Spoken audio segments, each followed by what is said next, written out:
يا صباح الورد، يا مساء الفل. اهدي الحاجة الوحيدة اللي هتخليني اغير مقدمة بتاعتي. صينية السعادة. الصينية دي خطيرة، بتنزل كده في القلب مش في المعدة. النهاردة هنعمل صينية السعادة عبارة عن شوية ورق عنب كده، اخر عظمة، والممبار وفراخ بصوص الباربيكيو، والسجق بتاعنا خطيرة. يلا بينا نشوف عملناه ازاي. انا بتهيألي عملت معاكم كل الاصناف ديت ما عدا الفراخ بالصوص الباربيكيو، وهنقول لكم دلوقتي هنعملها ازاي. زي ما انتم شايفين كده بقى، حطيت فحمة بعد ما رصيتها، كانت ريحتها خطيرة، وشوية بقدونس حاجة كده عظمة من الآخر. زي ما انتم شايفين كده، مش ممكن، خطيرة. اول حاجه انا جبت الفرخه بتاعتي وغسلتها كويس وصفيتها، وبعد كده حطيت صوص الباربيكيو من بالليل لغايه الصبح، وبصل مبشور وخل وليمون ومعلقه عسل ابيض، وطبعا البهارات والملح بتاعي. زي ما انتم شايفين كده، حطيتها في كل التتبيله في قلب الصينيه بتاعتي، وابتديت ان انا اشوحها على النار عاليه، وبعد كده وطيت عليها.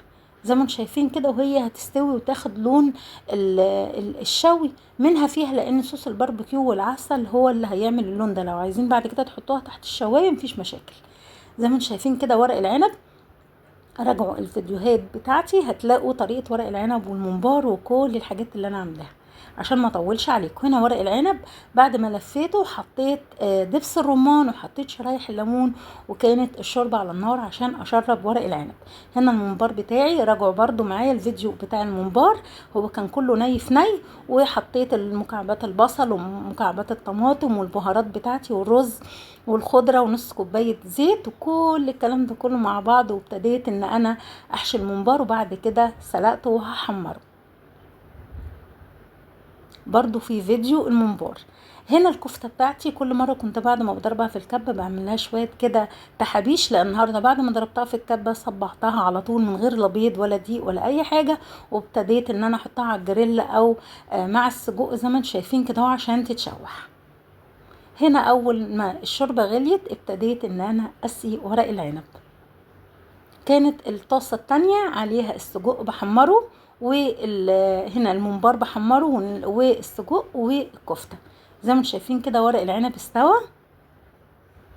ريحته خطيرة، والممبار طبعا عملت سلطة الطحينة معاكم برضو قبل كده. زي ما انتم شايفين صينية السعادة فعلا بتنزل في القلب مش في المعدة. هنا كان الممبار بتاعي استوى، وخلصت تحمير الكفتة والفراخ بتاعتي كانت استوت. هنا ورق العنب، وده الممبار. تهيألي كده حاجة عظمة. ان شاء الله يعجبكم، ولو عجبكم ياريت تعملوا لايك وشير واشتراك في القناة، وما تنسوش تفعلوا الجرس. هنا بقى ورق العنب كان استوى وحطيته في الصينية، والطحينة. هنا الكفتة يا دوب طلعتها من الكبة وصبعتها،